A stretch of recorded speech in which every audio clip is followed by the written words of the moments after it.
এই ভিডিওটা শুনেন, এটা খুব মূল্যবান আলোচনা করেছেন উনি, শুনেন।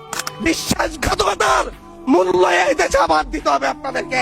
আমরা রক্ত জড়িয়েছি বলে আপনারা আজকে সংসদে প্রধানমন্ত্রী স্বরাষ্ট্রমন্ত্রী হয়েছেন। আমার মনে হয় স্বরাষ্ট্রমন্ত্রী আইনের ব্যাখ্যা না দিয়ে সারা দেশে কোথায় কোথায় সন্ত্রাসীরা রয়েছে সেই সকল সন্ত্রাসীদের তালিকা করে তাদেরকে বিচারের ব্যবস্থা করা দরকার। আমার রাস্তাটা মুনাসিব উদ্ধার করতে হবে। আমরা নতুন বাংলাদেশ আবার প্রতারণার রাজনীতি দেখতে চাই না।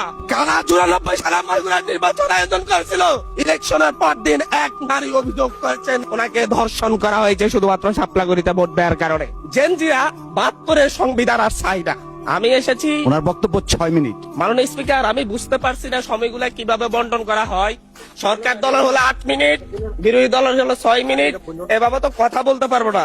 আপনারা যে জেনজির কথা বলেন, সেই জেনজির প্রতিনিধি হয়ে আমি সংসদে কথা বলতে আসছি। আপনি যদি বলেন যে জেনজিরা কি চাই, আমি বলছি জেনজিরা 72 সংবিধান আর চাই না।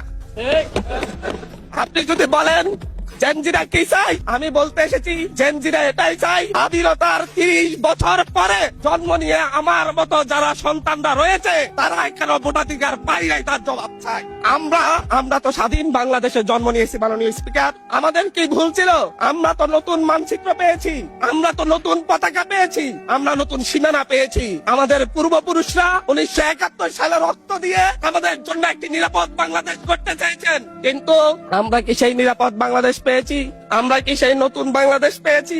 71-এ 30 লক্ষ মানুষ শহীদ হয়েছে, জীবন দিয়েছে তাদের পরবর্তী সন্তানরা যেন নিরাপদ বাংলাদেশে ভোটাধিকার পায়, যেন রক্ষী বাহিনী না হয়, যেন আবার দুর্ভিক্ষ না হয়। কিন্তু আমরা কি দেখেছি? আমরা দেখেছি বাংলাদেশে দুর্ভিক্ষ হয়েছে। 1973 সালে ভোট চুরি হয়েছে। আমি এই ইলেকশনে ভোট ডাকাতি দেখেছি, আমার গাড়ি বহরে হামলা করা হয়েছে। আমি কি এই ইলেকশনের জন্য নিজের রক্ত জড়িয়েছি?